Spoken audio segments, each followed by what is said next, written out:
వేదిక మీద ఉన్న పెద్దలందరికీ పేరు పేరున నా హృదయపూర్వక నమస్కారాలు.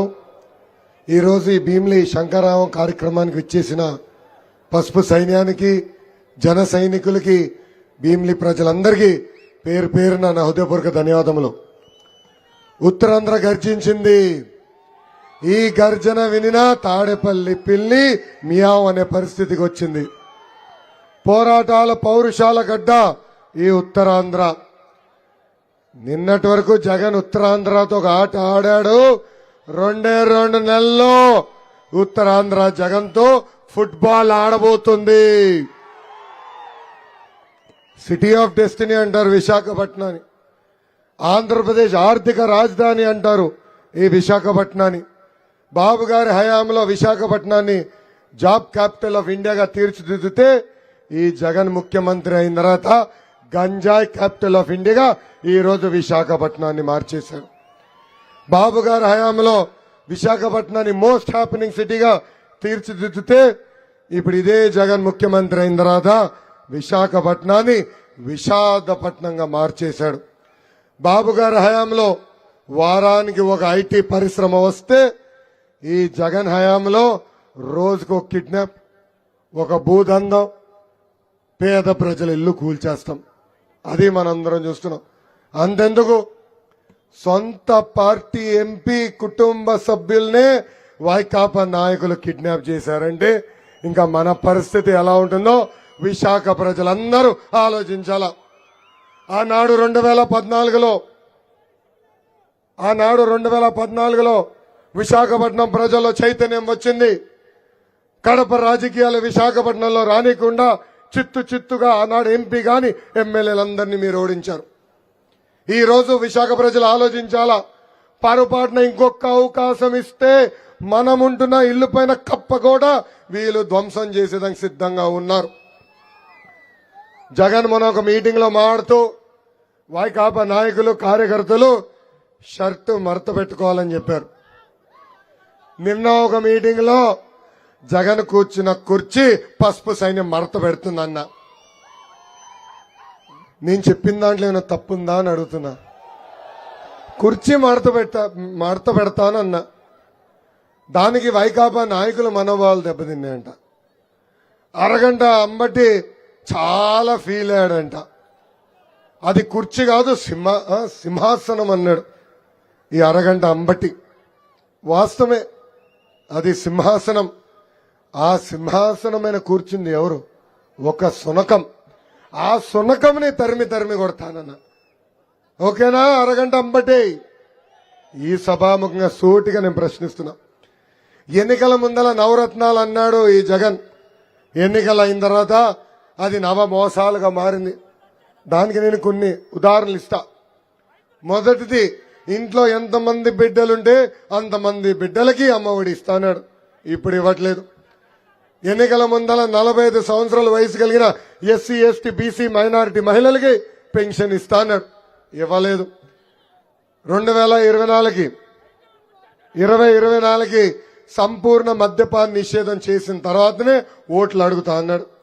ఇప్పుడు సంపూర్ణ మద్యపాన నిషేధం కాదు కదా, ఊర్ల మద్యం షాపులు కాదు కదా, వీధి మద్యం పారిస్తున్నాడు.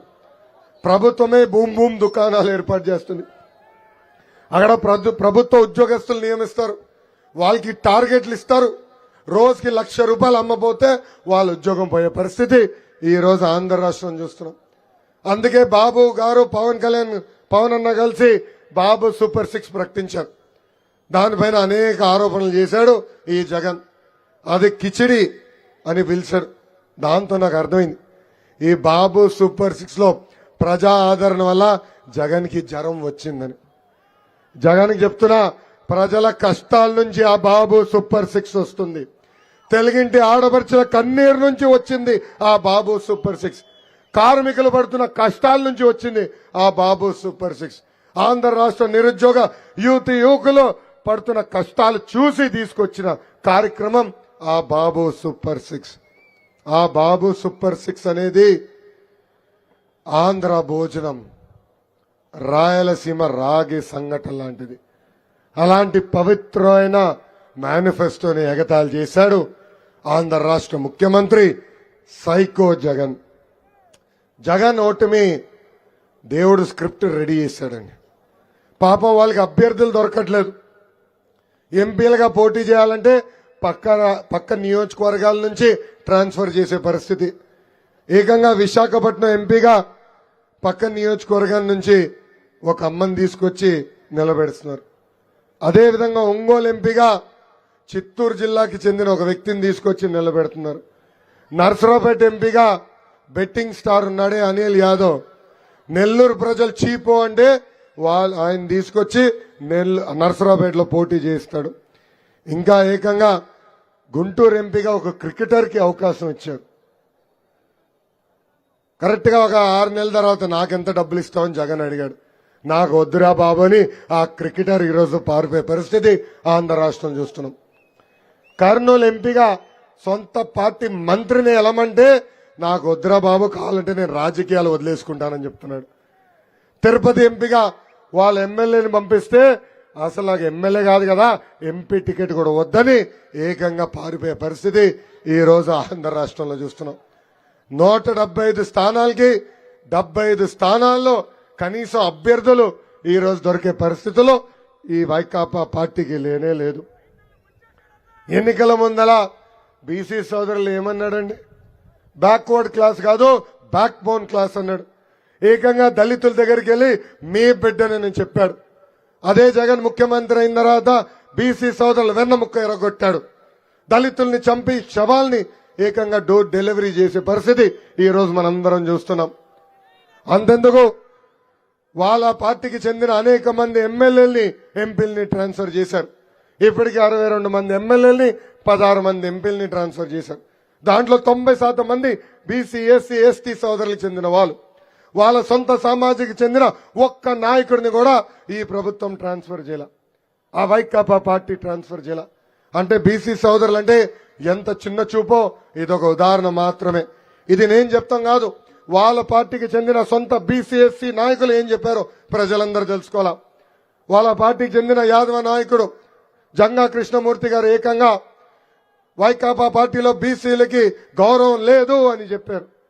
వాళ్ళ పార్టీకి చెందిన కర్నూలు ఎంపీ పద్మశాలి నాయకుడు సంజీవ్ గారు ఏకంగా వైకాపా పార్టీలో బీసీలంటే చిన్న చూపు అని చెప్పే పరిస్థితి.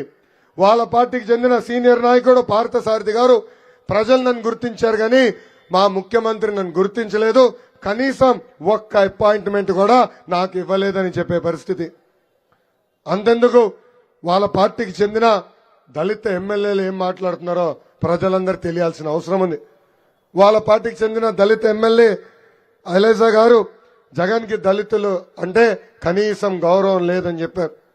ఇంకొక ఎమ్మెల్యే ఆర్థర్ గారు వైకాపా పార్టీలో దళిత ఎమ్మెల్యే కేవలం ఒక స్టిక్కర్ అని చెప్పే పరిస్థితికి వచ్చారు. అంతేకాదు బీసీలకు రావాల్సిన 27 సంక్షేమ కార్యక్రమాలు ఈ ప్రభుత్వం రద్దు చేసింది. స్థానిక సంస్థ ఎన్నికల్లో మీకు రావాల్సిన 10% రిజర్వేషన్ తగ్గించి 16,500 బీసీలకి 16,500 మంది బీసీలకి పదవులు దూరం చేసింది ఈ ప్రభుత్వం. అంతేకాదు 27,000 మంది బీసీల పైన దొంగ కేసులు పెట్టి జైలుకు కూడా పంపించింది ఈ ప్రభుత్వం. అంతెందుకు గుంటూరు జిల్లాలో అమర్నాథ్ గౌడ్ అన్న కుర్రోడు వాళ్ళ అక్కని వైకాపా నాయకుల బిడ్డలు ఏడిపిస్తున్నారని ఊరు పెద్దలకు చెప్పాడు. పోలీస్ స్టేషన్కి వెళ్ళి కంప్లైంట్ ఇచ్చాడు. అది తెలుసుకున్న వైకాపా నాయకుల బిడ్డలు ఆ అమర్నాథ్ గౌడ్ని చితక బాదారు. అంతేకాదు అతను చదువుతున్న టెక్స్ట్ బుక్ నుంచి కాగితాలు చింపి నోరులో కుక్కేసి బతకుండగా కాలు చేతులు కట్టేసి పెట్రోల్ పోసి తగలబెట్టారు. ఇది బీసీ సోదరులంటే ఈ ప్రభుత్వం ఇచ్చే గౌరవం. ఇది దయచేసి ఇక్కడున్న బీసీ సోదరులందరూ గమనించాలని ఈ సభాముఖంగా కోరుతున్నా. ఇంకా ఎస్సీ సోదరులు కూడా ఈ ప్రభుత్వం వదలబెట్ల. నర్సీపట్నంలో డాక్టర్ సుధాకర్ గారు కోవిడ్ అప్పుడు మాస్క్ అడిగినందుకు ఆయన పిచ్చోడు చేసి చంపేసింది ఈ ప్రభుత్వం. ఏకంగా ఇసుక మైన పోరాడిన వరప్రసాద్ని ఏ పోలీస్ స్టేషన్ లో కంప్లైంట్ ఇచ్చాడో అదే పోలీస్ స్టేషన్ లో గుండు కొట్టించింది ప్రభుత్వం. ఏకంగా తూర్పు గోదావరి జిల్లాకి సంబంధించిన వైకాపా ఎమ్మెల్సీ అనంతబాబు ఒక దళితుడిని అతి కిరాతకంగా కొట్టి చంపేసి శవాన్ని డోర్ డెలివరీ చేశాడు. అతనికి గిఫ్ట్ ఇచ్చాడు ఈ జగన్. తీసుకొచ్చి పక్కన కూర్చోబెట్టుకుంటాడు. ప్రజలందరూ ఆలోచించాలా, ఒక దళితుడిని చంపిన వ్యక్తిని ఒక ముఖ్యమంత్రి పక్కన కూర్చోబెట్టుకుంటాడా? ప్రభుత్వ ప్రోగ్రాంకి ఆహ్వానిస్తాడా? అది ఈ జగన్కున్న అహంకారం. అది ఈ జగన్కి బడుగు బలహీన వర్గాలంటే చిన్న చూపు. మీ లోకేష్ని కూడా చూస్తే జగన్కి భయం.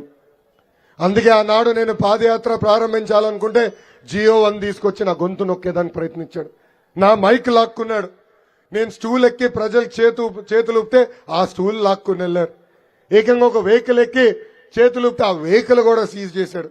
ఆనాడే జగన్ చెప్పా, ఈ లోకేష్ తగ్గేదే లేదు.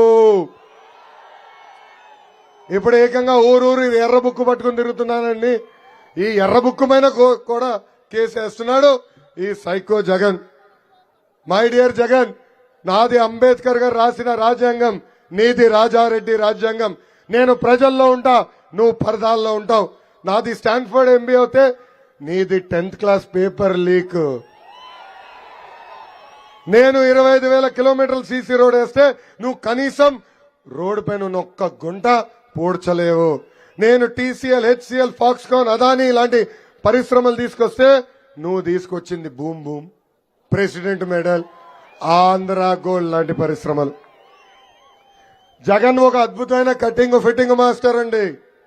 ఆయనకి 2 బటన్లు ఉండే, మనకు కంపడే ఒక బులుగు బటన్, కానీ బల్ల కింద ఒక ఎర్ర బటన్ ఉంటుంది. తల్లి బులుగు బటన్ నొక్కుతాడు, అకౌంట్ లో 10 రూపాయలు పడుతుంది తల్లి, నేను ఒప్పుకుంటా. కానీ అదే క్షణం ఎర్ర బటన్ నొక్కుతాడు, అకౌంట్ నుంచి 100 రూపాయలు ఉష్షన్ పోతుంది. ఎలా పోతుందో చెప్పాలి కదా. కరెంటు ఛార్జీలు 9 సార్లు పెంచి బాధుడే బాధుడు, ఆర్టీసీ ఛార్జీలు 3 సార్లు పెంచి బాధుడే బాధుడు, ఇంటి పన్ను పెంచి బాధుడే బాధుడు, చెత్త పన్ను పెంచి బాధుడే బాధుడు, పెట్రోల్ డీజిల్ గ్యాస్ ధర పెంచి ఇంకా రేపో మాపో వాలంటీర్ వాసు ఇంటికి వచ్చి గొట్టం తీసుకొస్తాడు. ఉఫ్ అని ఊదమంటాడు. తల్లి ఊదొద్దు, ఊదితే అమ్మా ఇంత గాలి పీల్స్తున్నావు అని గాలి పైన కూడా పన్నేస్తాడు ఈ సైకో జగన్.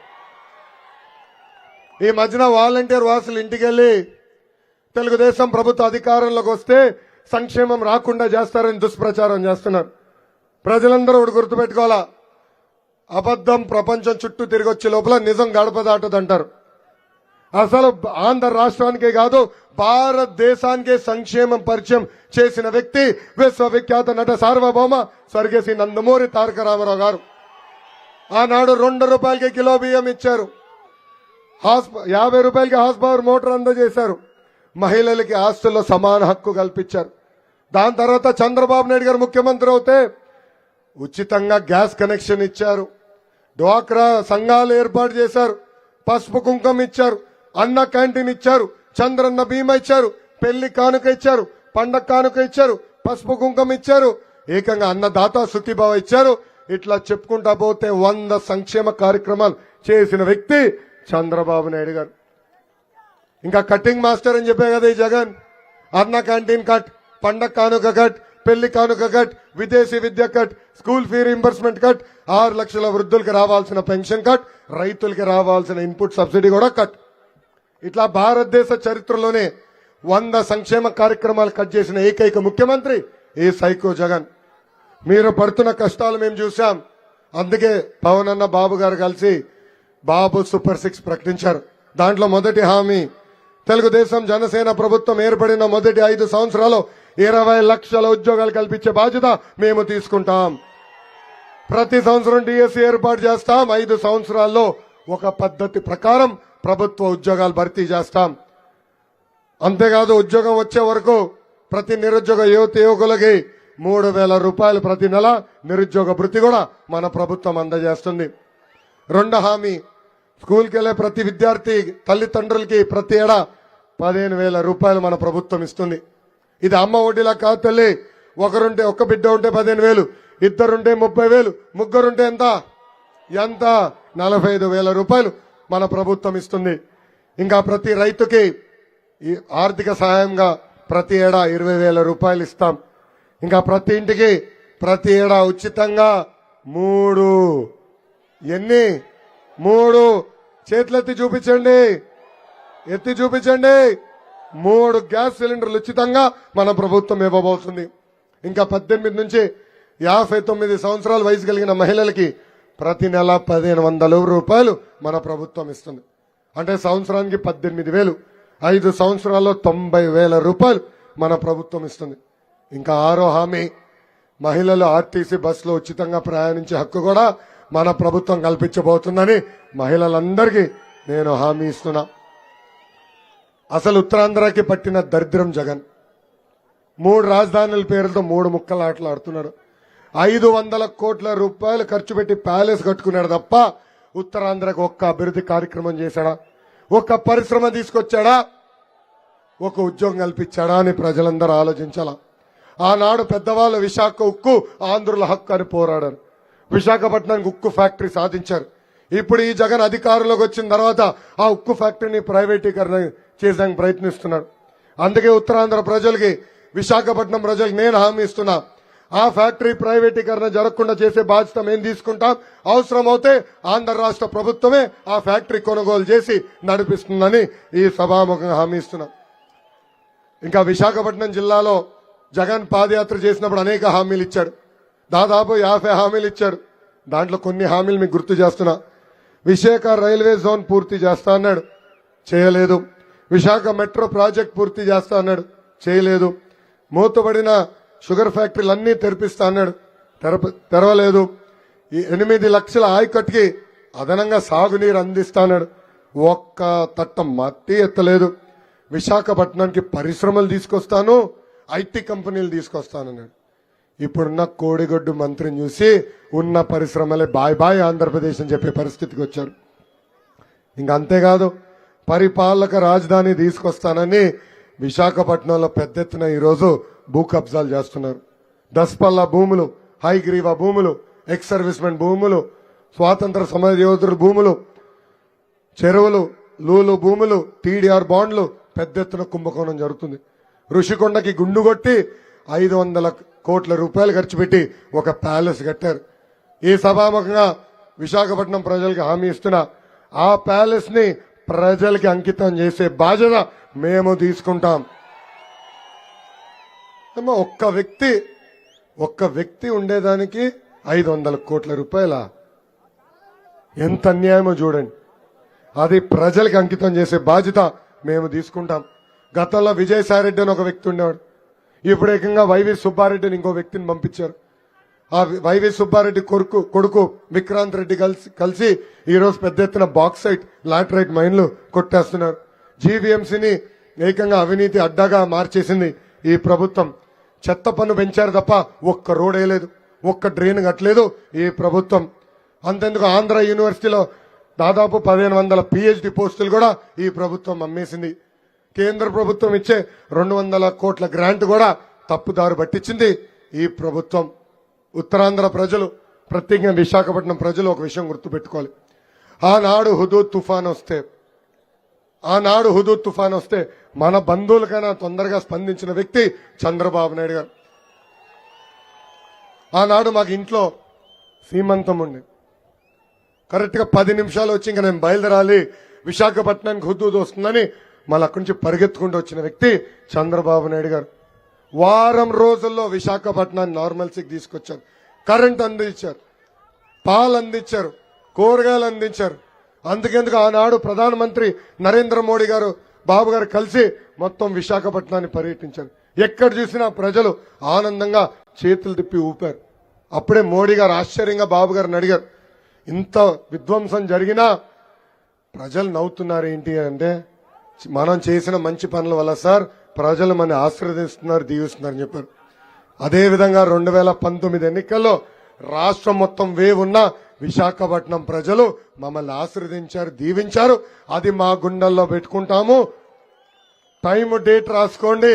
హైదరాబాద్ కి ధీటుగా విశాఖపట్నాన్ని అభివృద్ధి చేసే బాధ్యత వ్యక్తిగతంగా నేను తీసుకుంటాను. ఇక్కడ పట్టణంలో నేను పాదయాత్ర చేశా, ప్రజలు పడుతున్న కష్టాలు నేను చూసా. ప్రత్యేకంగా ఫ్రైట్ కారిడార్ ఏర్పాటు చేస్తాం. ఆ ట్రక్లంతా సిటీ లోపల రాకుండా చేస్తాం. అంతేకాదు, మేజర్ జంక్షన్ దగ్గర ఫ్లైఓవర్ నేస్తాం, అండర్ బ్రిడ్జ్ ఏర్పాటు చేస్తాం. ట్రాఫిక్ సమస్య కూడా పరిష్కరించే బాధ్యత మేము తీసుకుంటాం. విశాఖపట్నాన్ని ఒక ఆర్థిక రాజధానిగా ఒక ఐటీ హబ్ గా, మెడికల్ డివైసెస్ మ్యానుఫ్యాక్చరింగ్ హబ్ గా తీర్చిదిద్దే బాధ్యత వ్యక్తిగతంగా నేను తీసుకుంటా. ఇది నేను ఎందుకు చెప్పగలుగుతున్నానంటే, ఆనాడు ఐటీ శాఖ మంత్రిగా ఉన్నప్పుడు ఇక్కడున్న భూములకి నేను ఐటీ పరిశ్రమ తీసుకొచ్చా. ఆనాడు అదానీ సంస్థతో ఒప్పందం కుదుర్చుకుని 1,00,000 ఉద్యోగాలు కల్పించే పరిశ్రమను ఆనాడు తీసుకొస్తే వీళ్ళ డబ్బుల కోసం ఆ పరిశ్రమ ముందరికి వెళ్ళట్లేదు. అందుకే నేను చెప్తున్నా, పరిశ్రమలు తీసుకొస్తాం, ఉత్తరాంధ్ర రూపురేఖలు మార్చే విధంగా మేము పనిచేస్తామని ఈ సభాముఖంగా హామీ ఇస్తున్నాం. భీమిలికి నాకు ఒక ప్రత్యేక అనుబంధం ఉంది. అదేనంటే 2019 ఎన్నికల్లో చంద్రబాబు నాయుడు గారు నన్ను భీమిలి నుంచి పోటీ చేయమన్నారు. ఆనాడు నేను బాబు గారికి ఒకటే చెప్పా, ఎప్పుడు గెలవని నియోజకవర్గం ఇవ్వండి, గెలిచి వచ్చిన తర్వాతే ఆ వ్యక్తి నాయకుడు అవుతాడు, నేను గెలిచి రావాలని నాకు కోరిక ఉందని చెప్పా. అందుకే ఆనాడు తెలుగుదేశం పార్టీ ఆవిర్భావం నుంచి కేవలం ఒకే ఒకసారి గెలిచిన మంగళగిరి నియోజకవర్గంకి వెళ్ళాను, స్వల్ప మెజారిటీతో ఓడిపోయా. భరత్ కూడా ఇప్పుడు నవ్వుతా అంటాడు, మీరు భీమిలి నుంచి పోటీ చేస్తుంటే మీరు గెలిచేవారు, నేను ఎంపీ ఉండేవాడిని ఆయన నవ్వుతా అంటాడు. సో తప్పనిసరిగా భీమిలి నియోజకవర్గాన్ని నా గుండెల్లో పెట్టుకుని అభివృద్ధి చేసే బాధ్యత నేను వ్యక్తిగతంగా తీసుకుంటానని ఈ సభాముఖంగా హామీ ఇస్తున్నాం. 2014 నుంచి 19 వరకు దాదాపు 1,000 కోట్ల రూపాయలు ఖర్చు పెట్టి నియోజకవర్గాన్ని అభివృద్ధి చేశాం. ఆనాడు సీసీ రోడ్లు, ఎల్ఈడి వీధి దీపాలు, బీటీ రోడ్లు, ఇండోర్ స్టేడియం, ఐటీకి మిలేనియం టవర్స్, నిరుపేద కుటుంబాలకి తిట్కో ఇల్లు, ఇవన్నీ ఆనాడు మేము తీసుకొచ్చాం. అయినా కూడా 2019లో మీరు పాలిచ్చి ఆవద్దని తన్నే దున్నపోతు ప్రభుత్వాన్ని గెలిపించారు. ఇక్కడున్న ప్రజలందరూ ఒక విషయం ఆలోచించాల. అరగంట అవంతి గారు మంత్రిగా పనిచేశారు. మీ జీవితంలో ఏమైనా మార్పు వచ్చిందా? గత 4 సంవత్సరాలు 10 నెలలుగా ఒక పరిశ్రమ అన్న ఆయన తీసుకొచ్చారా? ఆయన చేసింది ఒకటే, రాసలీలలో ఫోన్ కాల్స్, మళ్ళీ ఏదో పెద్ద ఫిగర్ ఉన్నట్టు ఏకంగా షర్ట్ తీసి వీడియో కాల్స్. అది చూడలేక భీమిలి ప్రజలు తలదించుకునే పరిస్థితి వచ్చింది. ఆంధ్ర రాష్ట్రంలోనే భీమిలి ప్రజలు అవమానించాడు ఈ అరగంట అవంతి. మన పరువు తీశాడు.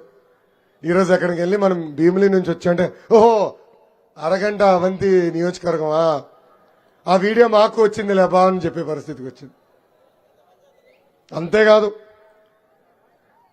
అభివృద్ధికి కేర్ ఆఫ్ అడ్రస్ గా ఉన్న భీమిలిని ఇప్పుడు అవినీతికి కేర్ ఆఫ్ అడ్రస్ గా మార్చేశాడు. ఈయనొక్కడే కాదు, ఆంధ్ర రాష్ట్రంలో వైకాపా నాయకులందరూ ఇక్కడికి వచ్చి అడ్డగోలుగా భూములపైన పడ్డారు.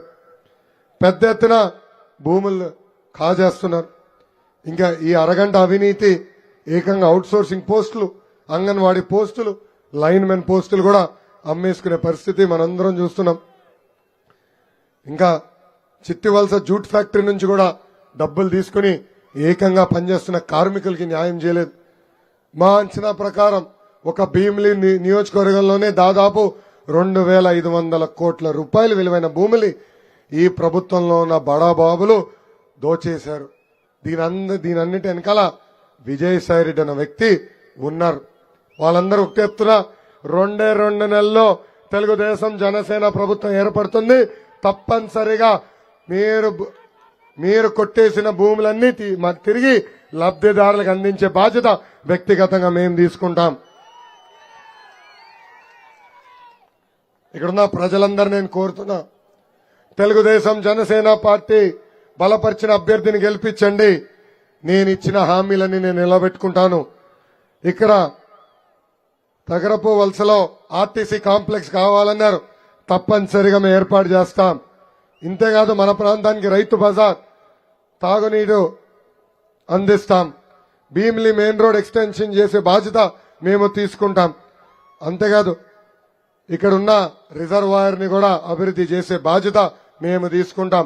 మత్స్యకారులకు అండగా నిలబడడానికి 2 సంవత్సరాల్లోనే జెట్టి ఏర్పాటు చేసే బాధ్యత నేను తీసుకుంటాను. గతంలో సబ్సిడీ ద్వారా వలలు వచ్చేది, ఐస్ బాక్స్ వచ్చేది, బోట్లు వచ్చేది. ఇప్పుడు అవన్నీ రావట్లేదు. ఆ సంక్షేమ కార్యక్రమాలన్నీ మత్స్యకారులకు మళ్ళీ తీసుకొచ్చే బాధ్యత నేను తీసుకుంటాను. ఇంకా పంచగ్రామాలు సమస్య పరిష్కరిస్తానని ఇప్పటికే నేను హామీ ఇచ్చాను. ఆ హామీకి నేను కట్టుబడి ఉన్నాను. ఇంకా సింహాచలం దేవస్థానం భూములలో కూడా దశాబ్దాలుగా ప్రజలు నివసిస్తున్నారు. దానికి శాశ్వతమైన పరిష్కారం అందజేసే బాధ్యత, అంటే పట్టాలు ఇప్పించే బాధ్యత వ్యక్తిగతంగా మేము తీసుకుంటామని ఈ సభాముఖంగా హామీ ఇస్తున్నా. ఇంకా భీమిలి ప్రభుత్వ ఆసుపత్రిని 100 పడకల ఆసుపత్రి కూడా చేసే బాధ్యత నేను తీసుకుంటాను. వస్తున్నా ఎర్రబుక్ దగ్గరకు వస్తున్నా. నెక్స్ట్ పాయింట్ అదే. ఇక్కడ మోటార్ ఫీల్డ్ పైన అంటే లారీ డ్రైవర్స్ ఓనర్స్ చాలా మంది ఉన్నారు. ఈ ప్రభుత్వ అధికారులకు వచ్చిన తర్వాత మీ పైన కూడా బాధుడే బాధుడు. గ్రీన్ ట్యాక్స్, ఈ ట్యాక్స్, ఆ ట్యాక్స్ అని విపరీతంగా పన్ను పెంచారు. ఇప్పటికి నేను హామీ ఇచ్చున్నాను, తప్పనిసరిగా ఆ పన్నులన్నీ తగ్గించి భారతదేశంలో అతి తక్కువ పన్ను విధించే విధానం తీసుకొచ్చే బాధ్యత వ్యక్తిగతంగా నేను తీసుకొస్తానని ఆ డ్రైవర్లకి ఓనర్లకి నేను హామీ ఇస్తున్నా. తెలుగుదేశం పార్టీ బలం తెలుగుదేశం పార్టీ కార్యకర్తలు. నాయకులు పార్టీ మారి వెళ్ళినా తెలుగుదేశం పార్టీకి అండగా నిలబడేది తెలుగుదేశం పార్టీ కార్యకర్తలు. ఆనాడు అన్న ఎన్టీఆర్ ఏ ముహూర్తంలో పార్టీ స్థాపించారో నాకు తెలియదు, కానీ అసలు ఆ జెండా చూస్తేనే మనకు నూతన ఉత్సాహం. వైకాపా కార్యకర్తల నాయకులకి boom boom president medal Andhra gold కావాలి, కానీ మనకి చంద్రబాబు నాయుడు గారు ఒక్క పిలుపు, రా కదలి రా అంటే పరిగెత్తుకుంటూ వెళ్తాం. వస్తున్నారా? వస్తున్నా, ఆగండి బాబా, తమ్ముడు వస్తున్నా. ఎందుకబ్బా మీకు ఆమె గురించి ఎందుకులే పదా. మీ రుణం తీర్చుకునేదానికి 2014లో కార్యకర్తల సంక్షేమ విభాగం ఏర్పాటు చేశాం. ప్రతి కార్యకర్తకి ప్రమాద బీమా అందించాం. ప్రమాదంలో ఎవరైనా చనిపోతే ఆ కుటుంబాలకి నేరుగా 2 లక్షల రూపాయలు ఇచ్చింది తెలుగుదేశం పార్టీ. అంతెందుకు ఇప్పటికీ దాదాపు 100 కోట్ల రూపాయలు ఈ కార్యక్రమం ద్వారా అందించాం. ఇంకా కార్యకర్తలు వాళ్ళ పిల్లలు చదివించుకునేదానికి కొంచెం ఆర్థికంగా ఇబ్బంది పడితే వాళ్ళ పిల్లల్ని దత్తకు తీసుకుని చదివిస్తుంది మా తల్లి భువనేశ్వరి అమ్మ. నాకు అక్క చెల్లెలు లేరు, అన్న తమ్ముడు లేరు, కానీ నాకు 60 లక్షల మంది కుటుంబ సభ్యులు ఉన్నారు. అక్క చెల్లెలు ఉన్నారు, అన్న తమ్ముడులు ఉన్నారు. గత 5 సంవత్సరాలుగా మన పైన అనేక కేసులు పెట్టింది ప్రభుత్వం. నా పైన 22 కేసులు పెట్టింది ప్రభుత్వం. నా పైన అటెంప్ట్ మర్డర్ పెట్టింది ప్రభుత్వం. నా పైన ఏకంగా ఎస్సీ ఎస్టీ కేసు కూడా పెట్టింది ఈ ప్రభుత్వం. కానీ నేను భయపడానా? ఈ సభాముఖంగా జగన్ చెప్తున్నా, బాములకే భయపడిన కుటుంబం మాది, నువ్వు పెట్టే చిల్లర కేసుకి నేను భయపడతానా అని. ఇక్కడున్న కార్యకర్తలందరికీ నేను హామీ ఇస్తున్నా, ఏ అధికారులైతే చట్టాన్ని ఉల్లంఘించి మన ఇబ్బంది పెట్టారో, ఏ వైకాపా కార్యకర్తలైతే చట్టాన్ని చుట్టంగా మార్చుకుని మన ఇబ్బంది పెట్టారో వాళ్ళందరి పేర్లు ఈ ఎర్రబుక్ లో ఉన్నాయి. ఈ ఎర్రబుక్ చూస్తే వైకాపా నాయకులు కూర్చోబడుతుంది. అందుకే ఇప్పుడు ఏకంగా ఈ ఎర్రబుక్ పైన కూడా కేసేశారండి. కోర్టుకు వెళ్లారు. లోకేష్ ఊరూరు ఎర్రబుక్ చూపిస్తున్నాడు, లోకేష్ ని మేము అరెస్ట్ చేయాలి, నాన్ బెయిలబుల్ వారెంట్ జారీ చేయమన్నారు. అయ్యా జగన్, నేను ఇక్కడనే ఉన్నా, భీమిలిలోనే ఉన్నా. నేనేమైనా తప్పు చేసుంటే ప్రజలకి చూపించు, నన్ను అరెస్ట్ చేయి. నిప్పులాగా బతికిన వ్యక్తి, ఏనాడు నేను తప్పు చేయని వ్యక్తి, దమ్ము ధైర్యంతో అందుకే నేను తిరుగుతున్నా. నీలాగా దొంగచాటుగా పరదాలు కట్టుకుని తిరిగే అలవాటు నాకు లేదు. మొన్న మనం చూసాం, అర్ధరాత్రి వచ్చి చంద్రబాబు నాయుడు గారిని అరెస్ట్ చేశారు. 15 సంవత్సరాలు ఆంధ్ర రాష్ట్ర ముఖ్యమంత్రిగా పనిచేసిన వ్యక్తి చంద్రబాబు నాయుడు గారు. 15 సంవత్సరాలు ప్రతిపక్ష నేతగా పనిచేసిన వ్యక్తి చంద్రబాబు నాయుడు గారు. అహర్నిశలు ప్రజలకి సేవలు అందించిన వ్యక్తి చంద్రబాబు నాయుడు గారు. అలాంటి వ్యక్తిని చూసి భయపడి పెరుకోడులాగా అర్ధరాత్రి అరెస్ట్ చేశారు. ముందల 3,000 కోట్ల రూపాయలు అవినీతి అన్నారు. దాని తర్వాత 270 కోట్ల రూపాయలు అవినీతి అన్నారు. ఇప్పుడు 27 కోట్ల రూపాయలు అవినీతి అంటున్నారు. చూడండి, ఏం తప్పు చేయని చంద్రబాబు నాయుడు గారిని ఎలా 53 రోజులు బంధించారు. రేపు పొరపాటున ఈ సైకో జగన్ ని గెలిపిస్తే మన పరిస్థితి కూడా అలానే ఉండిపోతుంది. ప్రజల్ని కూడా తీసుకెళ్లి జైల్లో పెడతాడు. ఇప్పటికే ఒక ట్వీట్ పెట్టినా, ఒక పోస్ట్ పెట్టినా, వాట్సాప్ ఫార్వర్డ్ చేసినా ఏకంగా ప్రజలకు జైలు పంపిస్తుంది ఈ ప్రభుత్వం. ఆనాడు బాబు గారిని జైలుకు పంపిస్తూ మెజిస్ట్రేట్ గారు జడ్జిమెంట్ ఇస్తే నాకు ఫోన్ చేసిన మొదటి వ్యక్తి పవన్ అన్న. ఆనాడు ఆయన ఒకటే విషయం చెప్పాడు, లోకేష్ నీకు ఒక అన్నగా నేను నిలబడతా, ముందలకెళ్ళు, ఎప్పుడు కావాలంటే పిలువు, ఒక అన్నలాగా నేను స్పందిస్తానని ఆనాడు హామీ ఇచ్చిన వ్యక్తి పవన్ అన్న. ఆయన ఏకంగా ప్రత్యేక విమానంలో ఆంధ్ర రాష్ట్రానికి రావాలనుకుంటే ఇబ్బంది పెట్టింది ప్రభుత్వం. రోడ్డు మార్గంలో రావాలంటే బార్డర్లో దాదాపు 3 గంటల సేపు ఆయన ఆపేశారు. అందుకే ఆనాడు ఆయన నిర్ణయించుకున్నాడు, తెలుగుదేశం జనసేన కలిసి ఈ సైకోని తరిమి కొట్టాలని. ఇక్కడున్న జన సైనికులకి, పసుపు సైన్యానికి నేను పిలిపిస్తున్నా, మనందరం అప్రమత్తంగా ఉండాలా. మన మధ్య చిచ్చు పెట్టడానికి ఈ పేటీఎం బ్యాచ్ కి 5 రూపాయలు ఇస్తే ఏమైనా చేస్తారు. వాళ్ళ మధ్యన పోస్టులు పెడుతున్నారు. జన సైనికుల పేరుతో పసుపు సైన్యాన్ని తిడుతూ పోస్ట్ పెడతారు, పసుపు సైన్యం పేరుతో జన సైనికులను తిడుతూ పోస్టులు పెడతారు. అంటే మన మధ్యలో గొడవలు సృష్టించి ఏకంగా ఈ ఉప్మా పార్టీ గెలిచేదానికి ప్రయత్నిస్తుంది. మన తమ్ముడు చెప్పాడు ఉప్మా పార్టీ అలా గెలిచేదానికి ప్రయత్నిస్తుంది. సో అందరూ అప్రమత్తంగా ఉండాలా, కలిసికట్టుగా పోరాడి ఈ సైకో ప్రభుత్వాన్ని గద్దె దింపాలని ఈ సభాముఖంగా కోరుతున్నా.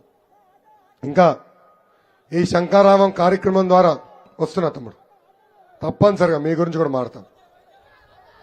ఈ శంకారామం కార్యక్రమం ద్వారా కార్యకర్తలందరికీ నేను పిలిపిస్తున్నా, మనం ప్రతి గడప దొక్కాలి. బాబు సూపర్ 6 కార్యక్రమం ప్రతి ఇంటికి చేర్చాలి. ఇప్పటికీ అన్నగారు కిట్ తీసుకురండి. ఇప్పటికీ మీకు ఒక కిట్ ఇచ్చాం. ఈ కిట్ లో 25 చొప్పున క్యాలెండర్ లో ఒక బంచ్ చేసి మీకు ఇచ్చాం. అన్ని తీస్తున్నా, దీంట్లో 25 చొప్పున మీకు ఇచ్చాం. ఒక బండల్, ఈ 10 బండల్స్ మీకు పంపిస్తాం. అన్ని మీరు ఇంటికి మోసేదానికి ఇబ్బంది ఉంటుందని మీ ఇంటికి పంపిస్తాం. ఇక్కడ ఒక పక్కన మన ఇచ్చిన బాబు సూపర్ 6 హామీలు ఉన్నాయి, ఇంకో పక్కన ఈ సంవత్సరం క్యాలెండర్ ఉంది. ఇది ప్రతి గడపకి చేర్చాల్సిన బాధ్యత క్లస్టర్, యూనిట్, బూత్ అధ్యక్షుల పైన ఉంది. ఇది ఎందుకు ప్రతి గడపకి ఇస్తున్నాం అంటే, రేపు మన ప్రభుత్వం ఏర్పడిన తర్వాత మనం ఇచ్చిన 6 హామీలు నిలబెట్టుకుపోతున్నాం. అందుకే తిరిగి ఆ ఇంటికి వెళ్ళి చూడమ్మా, ఈ 6 హామీలు మేము చేశామని గర్వంగా చెప్పుకునేదానికి ఇది ప్రతి గడపకి చేర్చాలి. ఇంకా మీకు ఒక కార్డు ఇస్తున్నాం. ఈ కార్డు ఒక పక్కన బాబు సూపర్ 6 బ్రాండింగ్ ఉంది, ఇంకో పక్కన మన ఇచ్చిన హామీలు ఉన్నాయి. ఇది మీరు మీ జోబులో పెట్టుకుని తిరగాలి. బంధువులకి ఇంటికి వెళ్ళినా, మిత్రుల ఇంటికి వెళ్ళినా, టీ షాప్కి వెళ్ళినా, పెట్రోల్ బంక్కి వెళ్ళినా, ఎక్కడికి వెళ్ళినా ప్రజలకి ఈ ఇచ్చే 6 హామీలు వివరించాలి, ప్రజల్లో చైతన్యం తీసుకురావాలి. దాంతోపాటు సైకిల్ కూడా ఇస్తున్నాం. నేను ఎట్లయితే సైకిల్ పెట్టుకుని తిరుగుతున్నానో వచ్చే 2 నెలలు మీరు పెట్టుకుని తిరగాలని కోరుతున్నా. ఇంకా ఎండాకాలం మొదలైంది, క్యాప్ కూడా మీకు ఇచ్చాను.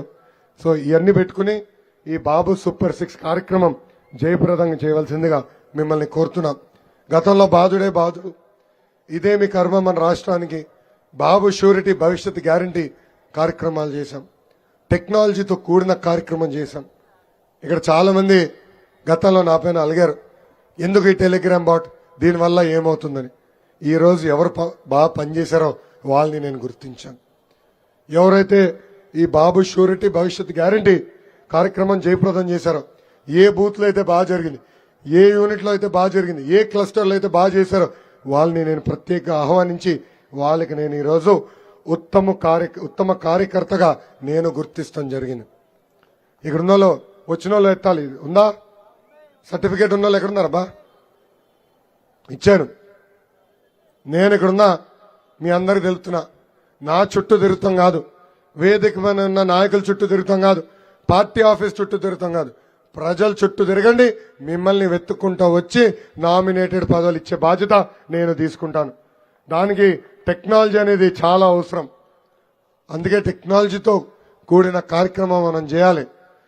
మిమ్మల్ని అందరినీ కోరేది ఈ బాబు సూపర్ 6 కార్యక్రమం మీరు జయప్రదం చేయాలి. వాస్తవంగా ఆశించిన మీరు బాబు షూరిటీ భవిష్యత్ గ్యారంటీ చేయలేదు. ప్రతి గడపకి మనం ఆశించిన మేరకు తీసుకెళ్ళలేకపోయాం. మనం పాలకోలు నియోజకవర్గం నుంచి నేర్చుకోవాలి. అక్కడున్న నిమ్మల రామానాయుడు గారు 90% గడపలకి బాబు షూరిటీ భవిష్యత్ గ్యారంటీ తీసుకెళ్లారు. మా మంగళగిరిలో పనిచేస్తున్న నాయకుల్ని పాలకోలు నియోజకవర్గానికి పంపించా. ఆయన దగ్గర నేర్చుకోమని కూడా నేను చెప్పా. సో ఆయన్ని ఆదర్శంగా తీసుకుని ఈ బాబు సూపర్ 6 కార్యక్రమం జయప్రదం చేయవలసిందిగా ఇక్కడున్న తెలుగుదేశం పార్టీ కార్యకర్తలందరికీ నేను పిలిపిస్తున్నా. క్లస్టర్ యూనిట్ బూత్ నాయకులకి నేను కోరుతున్నా,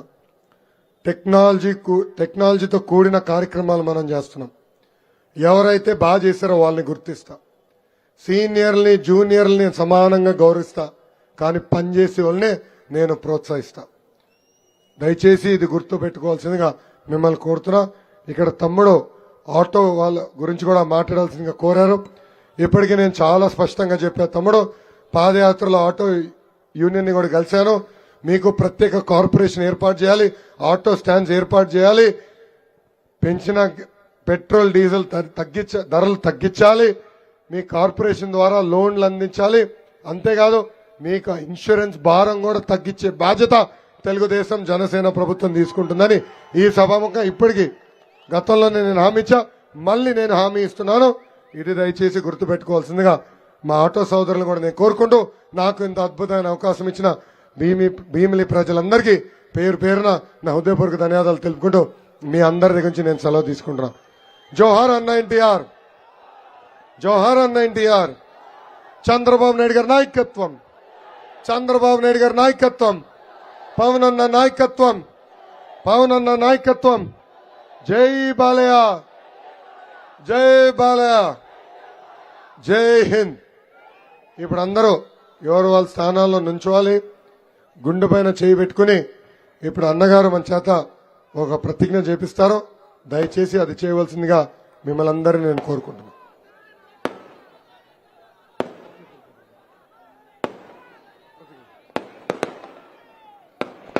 ధన్యవాదాలన్నా. ఇప్పుడు ఈ ప్రతినిధి ముందుగా మీ పేరు చెప్పుకోండి. కోరాడ రాజబాబు అని నేను ఆంధ్రప్రదేశ్ను పూర్వవైపు తీసుకొచ్చేందుకు కృషి చేస్తారని ప్రమాణం చేస్తున్నాను. చంద్రబాబు గారు ప్రకటించిన సూపర్ 6 హామీలను ప్రతి ఇంటికి ప్రతి ఒక్కరికి చేర్చే బాధ్యత నేను స్వీకరిస్తున్నాను. 5 రోజుల్లో 250 ఇళ్లకు వెళ్లి బాబు సూపర్ 6 హామీలను ప్రయోజనాలను వివరిస్తాను. ఈ 2 నెలలు నిస్వార్థంగా నా సేవలను తెలుగుదేశం పార్టీ కోసం, చంద్రబాబు నాయుడు గారి కోసం, ఆంధ్రప్రదేశ్ కోసం అంకితం చేస్తాను. ప్రతి ఒక్కరూ తెలుగుదేశం పార్టీ, చంద్రబాబు నాయుడు గారికి ఆంధ్రప్రదేశ్ ప్రతిష్ట కాపాడేందుకు ఓటు వేసేలా కృషి చేస్తానని ప్రమాణం చేస్తున్నాను. Thank you. జై తెలుగుదేశం, జై తెలుగుదేశం. చంద్రబాబు నాయుడు గారి నాయకత్వం, చంద్రబాబు గారి నాయకత్వం, పవన్ కళ్యాణ్ గారి నాయకత్వం, లోకేష్ గారి నాయకత్వం. జై హింద్, జై తెలుగుదేశం.